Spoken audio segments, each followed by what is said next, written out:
ನಮಸ್ತೆ ಫ್ರೆಂಡ್ಸ್. ಈ ಎರಡು ದೇವರ ಆರಾಧನೆ ಮಾಡುವವರು ಬೇರೆಯವರ ಮನೆಯ ನೀರು ಕುಡಿಯುವಂತಿಲ್ಲ ಅಂತ ಹೇಳ್ಕೊಂಡು ಹೇಳ್ತಾರೆ. ನಮ್ಮ ಹಿಂದಿನ ಕಾಲದಲ್ಲಿ ಹಿರಿಯರು ಹೇಳ್ತಾ ಇದ್ರು ಅಂತ ಹೇಳಿದ್ರೆ ಎಲ್ಲರ ಮನೆಯಲ್ಲಿ ನೀರು ಕುಡಿಬಾರ್ದು ಅಂತ ಹೇಳ್ಕೊಂಡು. ನಾವೆಣಿಸ್ತಾ ಇದ್ವಿ ಏನಂತ ಹೇಳಿದ್ರೆ ಅವರ ಮನೆ ಗಲೀಜೆ ಆಗಿರಬಹುದು ಅಥವಾ ಬೇರೆ ಏನೋ ಕಾರಣದಿಂದ ನೀರು ಕುಡಿಬಾರ್ದು ಅಂತ ಹೇಳ್ಕೊಂಡು ಹೇಳ್ತಾ ಇದ್ದಾರೆ ಅಂತ ಹೇಳ್ಕೊಂಡು. ಆದರೆ ಅದಕ್ಕೆ ಕಾರಣನೇ ಬೇರೆ ಇದೆ. ಎಲ್ಲರ ಮನೆಯ ನೀರು ಎಲ್ಲರೂ ಕೂಡ ಕುಡಿಯುವಂತಿಲ್ಲ ಅಂತ ಹೇಳ್ಕೊಂಡು. ಈಗ ನೋಡಿ, ನಾವು ಏನು ಮಾತಾಡ್ತೇವೆ ನೋಡಿ, ಅದು ನಮ್ಮ ಮನೆಯಲ್ಲಿರುವ ನೀರು ಉಂಟಲ್ಲ ಏನು ಮಾಡ್ತಂತ ಹೇಳಿದ್ರೆ ಆ ಮಾತನ್ನು ಕೇಳಿಸ್ಕೊಳ್ಳುತ್ತೆ ಅಂತ ಹೇಳ್ಕೊಂಡು ಹೇಳ್ತಾರೆ. ಅದೇ ಕಾರಣದಿಂದ ನಮ್ಮ ಹತ್ರ ನೋಡಿ ಏನು ಮಾಡ್ತಾರೆ ಅಂತ ಹೇಳಿದ್ರೆ, ನಾವು ಯಾವುದಾದ್ರೂ ದೇವಸ್ಥಾನಕ್ಕೆ ಹೋದರೆ ಅಥವಾ ದೇವರ ಪೂಜೆ ನಮ್ಮ ಮನೆಯಲ್ಲಿ ನಡೆಯುವುದಾದ್ರೆ ಏನೇ ಬೇಕಾದ್ರೆ ಆಗಲಿ, ಯಾವಾಗ ಏನು ಮಾಡ್ತಾರೆ ಅಂತ ಹೇಳಿದ್ರೆ ಕೈಯಲ್ಲಿ ನೀರನ್ನು ಇಟ್ಟು ಸಂಕಲ್ಪವನ್ನು ಮಾಡಿಸ್ತಾರೆ. ಯಾಕೆ ಅಂತ ಹೇಳಿದ್ರೆ ನಮ್ಮ ಮಾತು ಆ ನೀರು ಕೇಳಿಸ್ಕೊಳ್ತಾ ಇದೆ ಅಂತ ಹೇಳ್ಕೊಂಡು.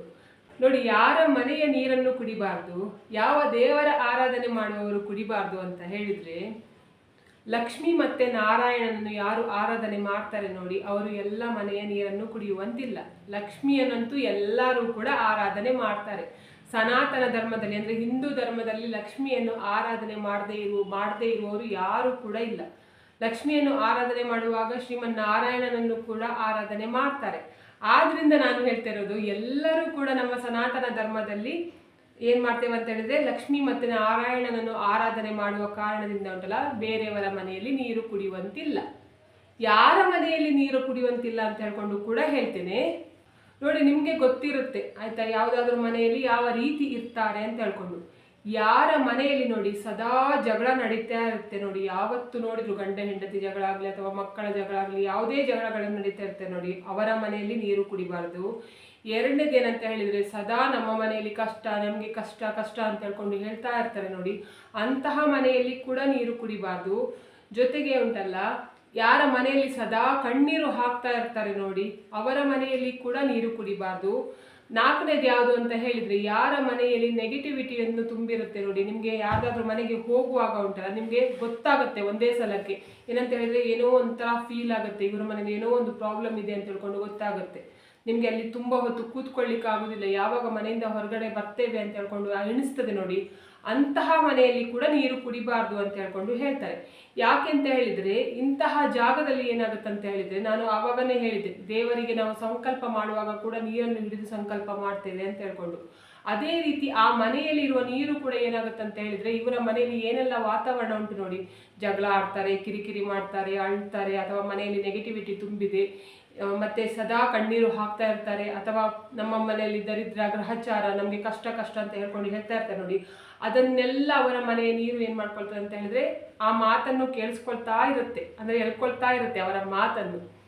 ನೀವು ಏನ್ ಮಾಡ್ತೀರಾ ಅಂತ ಹೇಳಿದ್ರೆ ಅವರ ಮನೆಗೆ ಹೋಗ್ತೀರಾ, ಅವರ ಮನೆಗೆ ಹೋದಾಗ ಏನ್ ಮಾಡ್ತೀರಾ, ಅವರು ನೀರು ಕೊಡ್ತಾರೆ. ನಿಮ್ಗೆ ನೀರು ಕೊಡುವಾಗ ನೀವು ಏನ್ ಮಾಡ್ತೀರಾ, ಇಲ್ಲ ಅಂತ ಹೇಳ್ಕೊಂಡು ಹೇಳೋದಿಲ್ಲ, ತೆಗೆದು ಸೀದಾ ಕುಡಿದು ಬಿಡ್ತೀರಾ. ಆವಾಗ ಏನಾಗುತ್ತೆ ಅಂತ ಹೇಳಿದ್ರೆ, ಅವರ ಮನೆಯಲ್ಲಿರುವ ಏನೇ ಸಮಸ್ಯೆ ಇದ್ರೂ ಕೂಡ ನಿಮ್ಮ ದೇಹದಲ್ಲಿ ಸೇರ್ಕೊಂತು, ನೀರಿನ ರೂಪದಲ್ಲಿ ಸೇರ್ಕೊಳುತ್ತಲ್ವಾ, ಅದು ನಿಮ್ಮ ದೇಹಕ್ಕೆ ಸೇರಿ ಏನಾಗುತ್ತೆ ಅಂತ ಹೇಳಿದ್ರೆ ನಿಮ್ಮ ಮನೆಯಲ್ಲಿ ಕೂಡ ಸೇಮ್ ಪ್ರಾಬ್ಲಮ್ ಬರುತ್ತೆ ಅಂತ ಹೇಳ್ಕೊಂಡು ಹೇಳ್ತಾರೆ. ಇವಾಗ ನೀವು ಹೇಳ್ತೀರಾ ಏನಂತ ಹೇಳಿದ್ರೆ, ಯಾರ್ದಾದ್ರೂ ಮನೆಗೆ ಹೋಗುವಾಗ ನೀರು ಕೇಳಿದ್ರೆ ಬೇಡ ಅಂತ ಹೇಳ್ಕೊಂಡು ಹೇಳಲಿಕ್ಕಾಗುತ್ತಾ? ಕೆಲವರ ಮನೆಯಲ್ಲಿ ಬೇಡ ಅಂತ ಹೇಳ್ಕೊಂಡು ಹೇಳ್ಬೋದು, ಕೆಲವರಂತೂ ತಂದು ಕೈಯಲ್ಲೇ ಕೊಟ್ಟು ಬಿಡ್ತಾರೆ. ಆವಾಗ ನಮಗೆ ಬೇಡ ಅಂತ ಹೇಳ್ಕೊಂಡು ಹೇಳಲಿಕ್ಕೆ ಆಗುವುದೇ ಇಲ್ಲ ಅಂತ ಹೇಳ್ಕೊಂಡು. ಆಯ್ತಾ, ಈ ಸಮಸ್ಯೆಗೆ ಏನು ಪರಿಹಾರ ಅಂತ ಹೇಳ್ಕೊಂಡು ಕೂಡ ಹೇಳ್ತೇನೆ. ನೀವು ಏನು ಮಾಡಿ ಅಂತ ಹೇಳಿದ್ರೆ, ಯಾರದೇ ಮನೆಗೆ ಹೋದ್ರೂ ಕೂಡ ನಿಮಗೆ ನೀರು ಕೊಡ್ತಾರೆ. ಅವರು ಕೊಡುವಾಗ ಸ್ಟೀಲ್ ಗ್ಲಾಸ್ ಆಗಲಿ ಅಥವಾ ಈ ಥರದ್ದು ಗಾಜಿನ ಲೋಟ ಆಗಲಿ ಅಥವಾ ಯಾವುದೇ ಒಂದು ಲೋಟದಲ್ಲಿ ಕೊಡ್ತಾರಲ್ವ ನಿಮಗೆ ನೀರು, ನೀವು ಏನು ಮಾಡಬೇಕು ಅಂತ ಹೇಳಿದ್ರೆ, ಅವರ ಕೊಟ್ಟ ಕೂಡಲೇ ಡೈರೆಕ್ಟ್ ಆಗಿ ಕುಡಿಲಿಕ್ಕೆ ಹೋಗಬಾರ್ದು. ಯಾಕಂತ ಹೇಳಿದ್ರೆ ಆ ನೀರಿನಲ್ಲಿ ಅವರ ಮನೆದು ಎನರ್ಜಿ ಇರುತ್ತಲ್ವಾ, ನೀವು ಅದನ್ನು ಕುಡಿದ್ರೆ ಡೈರೆಕ್ಟ್ ಆಗಿ ನಿಮ್ಮ ದೇಹದೊಳಗೆ ಸೇರುತ್ತೆ. ಆದ್ರಿಂದ ನೀವು ಏನ್ ಮಾಡ್ಬೇಕು ಅಂತ ಹೇಳಿದ್ರೆ, ಅವರ ಹತ್ರ ಮಾತಾಡ್ತಾನೆ ಇದನ್ನು ಮಾಡ್ಬೋದು. ಇಲ್ಲ ಅಂತ ಹೇಳಿದ್ರೆ ಒಂದು 3 ನಿಮಿಷ ಆದ್ರೂ ಸ್ವಲ್ಪ ಸೈಲೆಂಟ್ ಇದ್ದು ಕೂಡ ಇದನ್ನು ಮಾಡ್ಬೋದು. ಏನ್ ಮಾಡಿ ಅಂತ ಹೇಳಿದ್ರೆ, ಡೈರೆಕ್ಟ್ ಆಗಿ ಕುಡಿಲಿಕ್ಕೆ ಹೋಗ್ಬೇಡಿ, ಯಾರು ನೀರು ಕೊಟ್ಟರು ಕೂಡ, ಯಾರದೇ ಮನೆಯಲ್ಲಿ, ನಿಮ್ಮ ಮನೆ ಬಿಟ್ಟು ಬೇರೆ ಯಾರದೇ ಮನೆಯಲ್ಲಿ ಕೂಡ.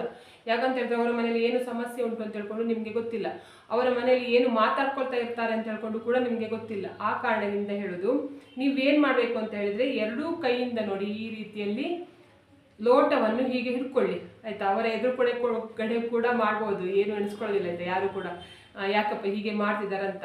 ಯಾಕಂತ ಹೇಳಿದ್ರೆ ಅವರಿಗೆ ನೀವು ಎಂತ ಮಾಡ್ತೀರಾ ಅಂತ ಹೇಳ್ಕೊಂಡು ಗೊತ್ತಾಗೋದಿಲ್ಲ. ಆದ್ರಿಂದ ಏನು ಮಾಡಿ ಅಂತ ಹೇಳಿದ್ರೆ, ಎರಡೂ ಕೈಯಿಂದ ಲೋಟವನ್ನು ಹೀಗೆ ಹಿಡ್ಕೊಂಡು ಸ್ವಲ್ಪ ಹೊತ್ತು ನೀರನ್ನು ನೋಡಿ, ನೀರನ್ನು ನೋಡಿಕೊಂಡು ಏನು ಮಾಡಬೇಕು ಅಂತ ಹೇಳಿದರೆ ನಿಮ್ಮ ಕುಲದೇವರ ಸ್ಮರಣೆಯನ್ನು ಮಾಡಬೇಕು. ನಿಮ್ಮ ಕುಲದೇವರು ಯಾರಿದ್ದಾರೆ ನೋಡಿ, ನಿಮಗೆ ಕುಲದೇವರು ಅಥವಾ ಇಷ್ಟ ದೇವರು ಅಥವಾ ನಿಮ್ಮ ಪ್ರಿಯ ದೇವರು ಅಂತ ಹೇಳ್ತಾರೆ ನೋಡಿ, ಅವರ ಸ್ಮರಣೆಯನ್ನು ಮಾಡಿ ಆ ನೀರನ್ನು ನೋಡ್ತಾ ನೋಡ್ತಾ ಮಾಡಿ. ಅದ್ರ ನಂತರ ಏನು ಮಾಡಿ ಅಂತ ಹೇಳಿದರೆ ಸ್ವಲ್ಪ ಹೊತ್ತು ಆದ ನಂತರ ಉಂಟಲ್ಲ ಆ ನೀರನ್ನು ಕುಡಿಯಿರಿ.